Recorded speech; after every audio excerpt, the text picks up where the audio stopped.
Hello साथियों, नमस्कार। मैं टीम स्टार क्लासेस से आशीष तिवारी एक बार पुनः आप सभी लोगों का हार्दिक स्वागत करता हूं।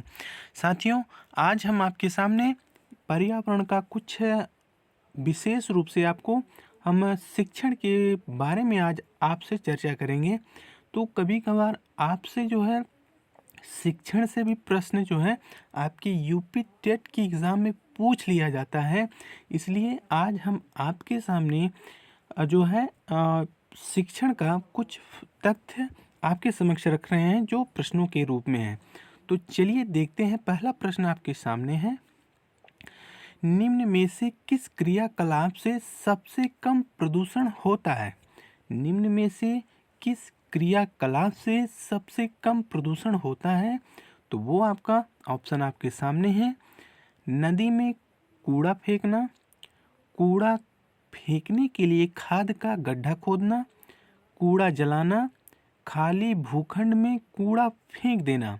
तो अब आप समझ गए होंगे कि कौन सा ऑप्शन सही है। तो इसका सही ऑप्शन आपका बी ऑप्शन है। क्लियर? तो आपका बी ऑप्शन बिल्कुल सही है। सबसे कम प्रदूषण कूड़ा फेंकने के लिए खाद का गड्ढा खोदने से है। समझ रहे हैं ना? चलिए अगले प्रश्न की तरफ हम बढ़ते हैं। व्याख्या आपके सामने है, व्याख्या भी देख लीजिए आप। कूड़ा फेंकने के लिए, ध्यान से लाइन को समझिएगा, कूड़ा फेंकने के लिए खाद का गड्ढा खोदने से, माफ़ कीजिएगा, गड्ढा खोदने के क्रियाकलाप से सबसे कम प्रदूषण होता है, जबकि नदी में कूड़ा फेंकने से जल प्रदूषण, कूड़े को जलाने से वायु प्रदूषण, खाली भूखंड में जो है, भूखंड का मतलब आपका ज़मीन, क्लियर? तो खाली भूखंड में कूड़ा फेंकने से जो आपका क्या होता है, तो प्रदूषण होता है। समझ रहे हैं ना भैया? चलिए अगले प्रश्न की तरफ हम बढ़ते हैं। अगला प्रश्न आपके सामने है, प्रश्न संख्या 2 है। ध्यान से इसका देखिए, इसको सही जवाब आप दीजिएगा। प्रश्न संख्या 2 आपके सामने है, पर्यावरण पाठ्यक्रम में क्रियाकलापों का क्या महत्व है? पर्यावरण पाठ्यक्रम में क्रियाकलापों का क्या महत्व है? ऑप्शन आपके सामने है। शिक्षार्थियों की योग्यताओं और उनके वर्तमान ज्ञान से सुमेलित सही, नवीनतम एवं निष्पक्ष जानकारी उपलब्ध करवाना। समझ रहे हैं ना? और दूसरा ऑप्शन है, शिक्षार्थियों पर कार्यभार डालना जिससे उनके कार्य करने की क्षमता में बढ़ोतरी हो। और अगला ऑप्शन है, आगे की शिक्षा के लिए अधिक प्रयोगवादी बनाना। और इसमें से आपका चौथा ऑप्शन है, इनमें से सभी। तो इसका सही जवाब आपको देना है। तो इसका सही जवाब अब आपके दिमाग में क्लिक हो गया है कौन सही हो सकता है। तो सही आपका पर्यावरण के पाठ्यक्रम में हमेशा इस बात को ध्यान में रखना होगा आपको कि शिक्षार्थियों की जो योग्यता है, योग्यता के अनुरूप, अनुकूल नहीं, समझ रहे हैं ना, योग्यता जो है उसके अनुरूप हो, यानी किसके, शिक्षार्थियों के, तथा जो वर्तमान यानी जो सामने का जो है आपका जो ज्ञान की प्रस्तुति होती है आपके सामने वर्तमान समय में, उसमें जो है उसकी सही जांच एवं उसमें जो है नयापन हो तथा वो शुद्ध जानकारी से परिपूर्ण हो और बालक को जो है उसमें रुचि उत्पन्न हो। तो वो आपका जो है पर्यावरण पाठ्यक्रम में ऐसी क्रियाकलाप डालने से जो है उसकी जानकारियों में जो क्या होती है, बढ़ोतरी होती है तथा उसमें तरह तरह के जो है ज्ञान और जो है वर्तमान में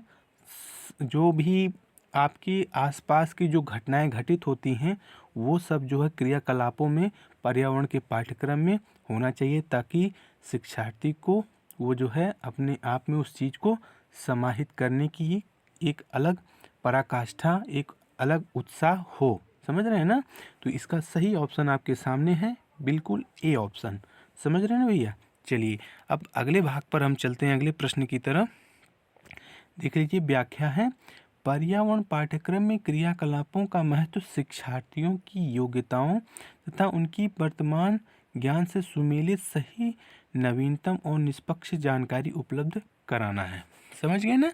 चलिए अगले प्रश्न की तरफ हम बढ़ते हैं। अगला प्रश्न आपके सामने है, इसका जवाब आपको देना है। तो प्रश्न ध्यान से पढ़िएगा। निम्न में से कौन सा क्रियाकलाप अंततः पर्यावरण को हानि पहुंचाता है? निम्न में से कौन सा क्रियाकलाप पर्यावरण को हानि पहुंचाता है? आपका ऑप्शन आपके सामने है।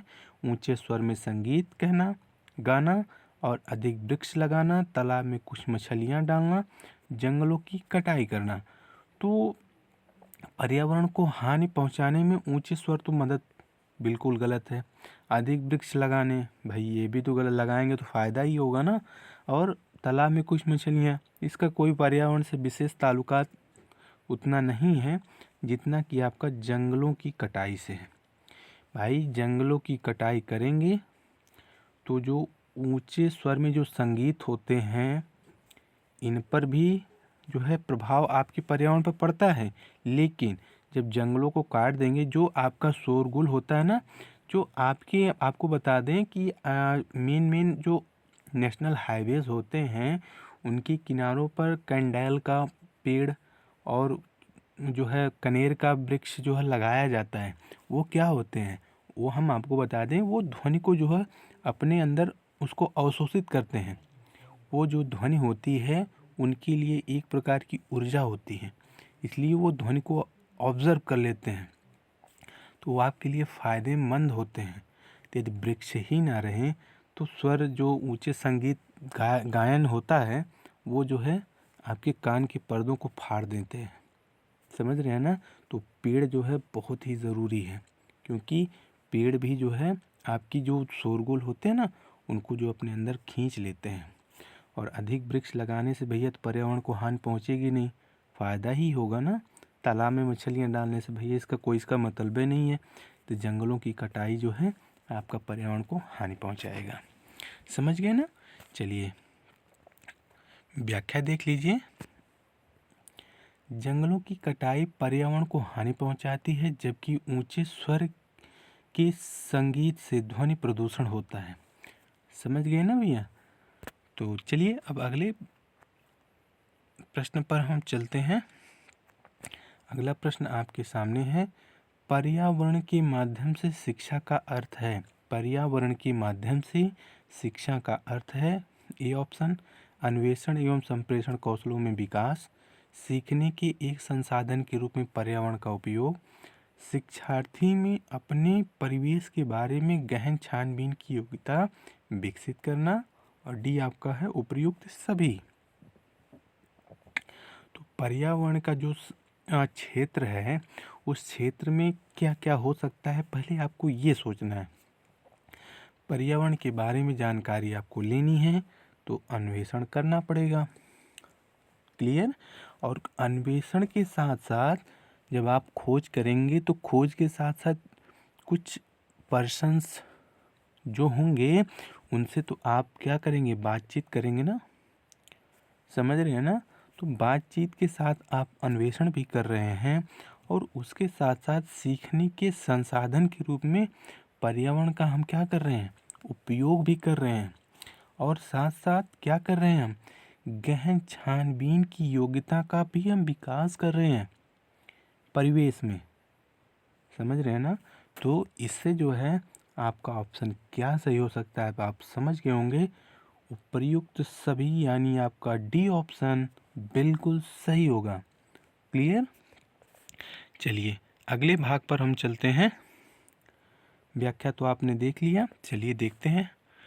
चलिए अगले भाग पर हम चलते हैं, अगले प्रश्न पर। अगला प्रश्न क्या कह रहा है, पर्यावरण अध्ययन है। पर्यावरण अध्ययन है क्या है, इसको देखिए। प्राकृतिक और मानव निर्मित पर्यावरण, इन दोनों के मध्य होने वाली अंतःक्रियाओं का अध्ययन है। प्राकृतिक और मानव निर्मित पर्यावरण और इन दोनों के मध्य होने वाली अंतःक्रियाओं का अध्ययन है। दूसरा आपका है ऑप्शन, केवल जीव जगत पर पड़ने वाला प्रभाव, केवल वनस्पति जगत पर पड़ने वाला प्रभाव, प्राकृतिक महामारियों का अध्ययन। तो भैया पर्यावरण जो है ना तो आपका महामारी का अध्ययन करता है, और ये केवल शब्द यदि कहीं पर भी मिले तो आंख मूंद कर मानिए भैया वो बिल्कुल सही हो ही नहीं सकता। ये दोनों गलत होंगे, बी और सी, और सही ऑप्शन आपका क्या होगा? ए होगा।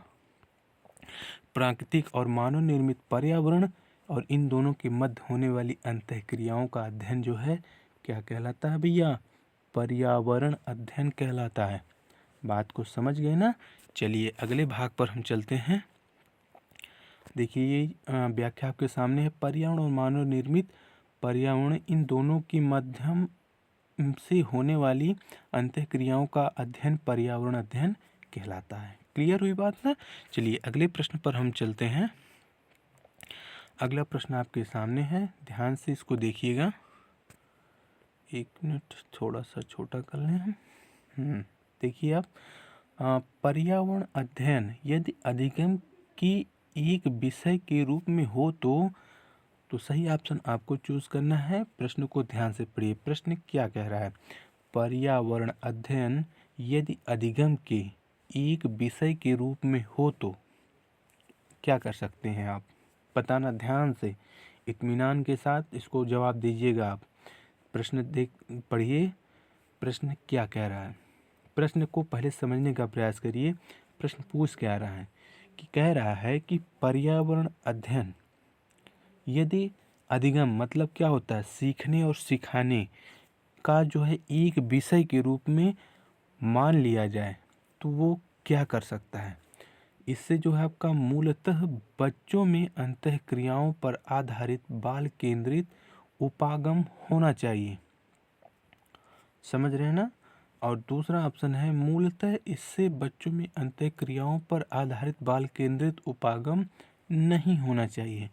और सी ऑप्शन है इससे बच्चों में पर्यावरण हितैषी जीवन शैली विकसित होनी चाहिए।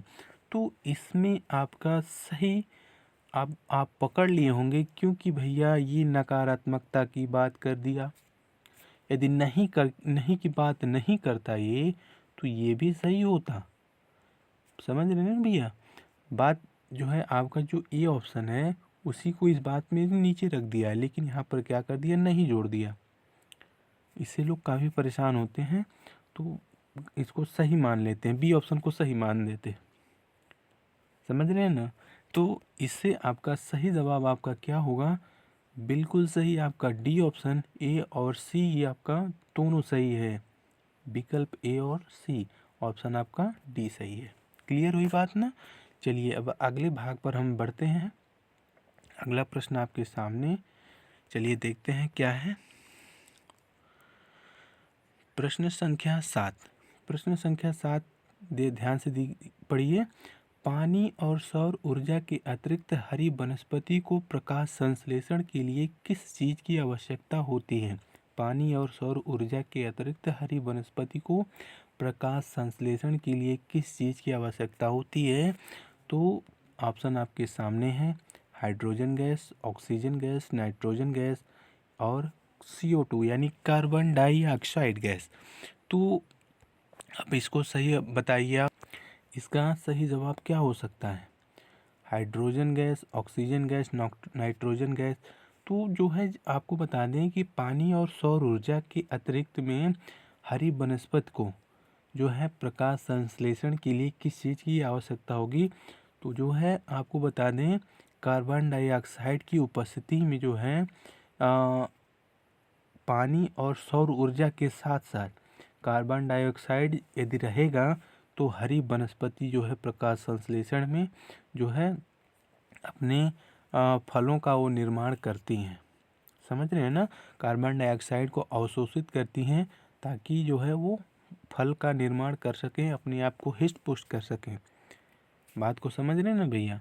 चलिए, तो आपका सही जवाब आपका क्या होगा? D option, carbon dioxide gas. Clear? चलिए देखते हैं व्याख्या क्या है। हरी वनस्पतियाँ कार्बन डाइऑक्साइड, पानी और सौर ऊर्जा यानी सूर्य के प्रकाश की उपस्थिति में प्रकाश संश्लेषण करते हैं। जानकारी स्पष्ट हो गई ना? चलिए अगले भाग में हम बढ़ते हैं। अगला प्रश्न आपके सामने है। प्रश्न संख्या 8। कोयला जलाने पर निम्न में से कौन सी गैस उत्पन्न होती है? तो कोयला जलाने पर आपका ऑक्सीजन नाइट्रोजन गैस, नाइट्रोजन या कार्बन डाइऑक्साइड गैस, या फिर कार्बन और ऑक्सीजन, या फिर इनमें से कोई नहीं। तो इसका सही जवाब अब आपको बताना है। तो सही जवाब इसका क्या हो सकता है बताइए, आप फटाफट बताइए, जवाब दीजिए। तो इसका जो है ऑक्सीजन और नाइट्रोजन तो संपर्क तो नहीं होगा, इससे जो है कोयला जलाने पर जो है ऑक्सीजन तो उत्पन्न होगा ही नहीं, समझ रहे हैं ना। नाइट्रोजन हो सकता है, लेकिन अब आप देख लीजिए जब यहाँ पर ऑक्सीजन नहीं होगा तो ये ऑप्शन तो बिल्कुल नकारात्मक हो गया, नहीं हो सकता, गलत है। कार्बन डाइऑक्साइड प्लस ऑक्सीजन, यहाँ पर भी ऑक्सीजन दिया है, तो कोयला जलाने पर तो ऑक्सीजन होएगा ही नहीं। डी ऑप्शन कह रहा है कि इनमें से कोई नहीं, ये भी बिल्कुल गलत होगा। जब ऑक्सीजन है ही नहीं तो आपका सही ऑप्शन क्या बनेगा? नाइट्रोजन एवं कार्बन डाइऑक्साइड गैस जो है कोयला जलाने पर उत्पन्न होती हैं। तो सही जवाब आपका क्या होगा? B option. क्लियर? चलिए, हाँ बिल्कुल सही, बी ऑप्शन है, कोयला जलाने पर नाइट्रोजन और कार्बन डाइऑक्साइड गैस उत्पन्न होती है। चलिए अगले प्रश्न की तरफ हम बढ़ते हैं। अगला प्रश्न है आपका, प्रश्न बहुत बड़ा है, 1 मिनट रुकिए, इसको छोटा कर दें हम। हाँ अब देखिएगा, हाँ बताइए, इस प्रश्न का जवाब दीजिएगा। पहले प्रश्न को देखिए, बहिशालीय मतलब कक्षा से बाहर आयोजित, यानी कक्षा से के बाहर जो आयोजित कार्यक्रम होते हैं उनमें क्या कह रहा है ये प्रश्न है, बहिशालीय क्रियाकलाप पर्यावरण अध्ययन के लिए आवश्यक हैं क्योंकि अब इसको आपको बताना है, पर्यावरण का सही चित्र बच्चे के मानस पर अंकित होता है। अब इसको आप चूज़ करिएगा, दिमाग में सेट करिए, क्या ये हो सकता है या नहीं। बी ऑप्शन है, बहिशालीय क्रियाकलाप पर्यावरण अध्ययन के लिए प्रयोगशाला की भांति कार्य करता है, या फिर बच्चे स्वतंत्र रहकर प्रकृति के पास आते हैं और अंतःक्रिया करके सीखते हैं, या फिर आपका उपर्युक्त सही तीनों होगा।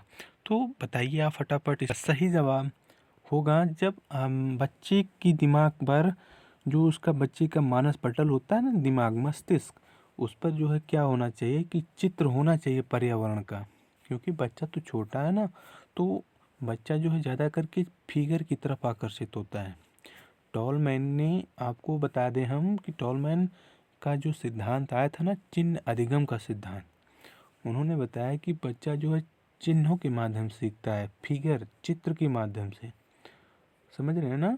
तो वही बात यहाँ पर है, बी ऑप्शन में क्रियाकलाप होनी चाहिए, पर्यावरण अध्ययन के लिए प्रयोगशाला की भांति रहकर वो काम करें। तो क्रियाकलाप जिस ऑप्शन में आपको मिले भाई बिल्कुल सही है, कट नहीं करिएगा, बिल्कुल सही हो जाएगा। और बच्चे स्वतंत्र, ये स्वतंत्र शब्द जो है आपका आपके ऑप्शन में मिले तो वो भी एकदम आँख मूंद के मारी, वो भी प्रश्न आपका सही होगा।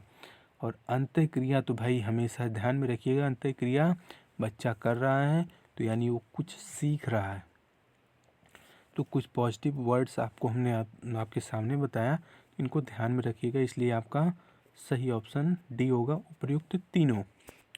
जानकारी स्पष्ट होगी ना भैया। चलिए अगले भाग पर हम व्याख्या देख लीजिए पहले। बहिशालीय कक्षा से बाहर आयोजित क्रियाकलाप पर्यावरण अध्ययन के लिए आवश्यक है क्योंकि यह प्रश्नगत सभी विकल्पों में सहायक होता है। क्लियर हो गई बात ना। चलिए अब अगले भाग पर हम चलते हैं। अगला प्रश्न आपके सामने है, इसको देख लीजिए। पर्यावरण का अंतर्वेशन मॉडल बच्चों के लिए सहायक होता है कैसे? पर्यावरण का अंतर्वेशन मॉडल बच्चों के लिए सहायक होता है कैसे होता है, उसको देखिए, सही ऑप्शन बताइएगा। विशिष्ट क्रियाकलाप के कारण विद्यार्थियों में समस्याओं, मुद्दों एवं संबंध में जो है समझ विकसित करने में, बिल्कुल सही होगा भाई। जब विद्यार्थियों को क्रियाकलाप के माध्यम से जो समस्या उत्पन्न हो रही हैं उन समस्याओं को सुलझाने में तथा जो मुद्दा बन रहा है उन मुद्दों के संबंध में जो बच्चों के अंदर समझ विकसित करने के लिए पर्यावरण का अंतर्वेशन जो है बहुत ज़रूरी है।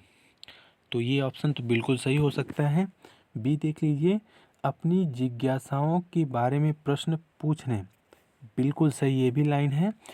बच्चे के अंदर जो भी जिज्ञासा उत्पन्न हो रही है प्रश्न पूछने की, उसको जो है आज़ादी दें, वो पूछ सके आपसे और उसका आपको संतुष्ट करना है बच्चे को, तथा उत्तर प्राप्त करने में मदद करनी है। सी ऑप्शन क्या है, अध्ययनरत प्रकरण के बारे में गहराई से छानबीन करने में। तो भाई गहराई से छानबीन नहीं कराएंगे तो पर्यावरण का अंतर्वेशन कैसे होगा, समझ रहे हैं ना। छानबीन यानी अन्वेषण, तो छानबीन ये सब वर्ड्स जो हैं आपके पॉजिटिव माने जाते हैं। तो इसलिए आपका सही जवाब होगा उपर्युक्त सभी, डी ऑप्शन बिल्कुल सही होगा। समझ रहे हैं ना। चलिए अब अगले भाग पर चलते हैं। आपका प्रश्न समाप्त हो गया है। व्याख्या देख लीजिए, उपर्युक्त सभी विकल्पों में पर्यावरण का अंतर्वेशन मॉडल बच्चों के लिए सहायक होता है। तो आज का प्रश्न आपको कैसा लगा, अपना विचार जरूर दीजिएगा, क्योंकि ये पार्ट जो है शिक्षण का था। तो शिक्षण का जो है फैक्ट आज हम आपके सामने रखे, क्योंकि कभी कभार आपसे प्रश्न कर लेता है यूपी टेट में, तो इसलिए हमने इसको आपके समक्ष प्रस्तुत किया। तो आज का वीडियो आपको कैसा लगा, अपना विचार जरूर दीजिएगा, और इस वीडियो को ज़्यादा से ज़्यादा अपने प्यारे मित्रों दोस्तों के समूहों में इसको भेजिएगा, और इस वीडियो को लाइक शेयर और सब्सक्राइब जरूर करना। फिर मिलते हैं अगले भाग में। अपना ख्याल रखिएगा, मस्त रहिए, टेक केयर, स्वीट ड्रीम में रहिए, अपना ख्याल रखिए। फिर मिलते हैं। जय हिंद।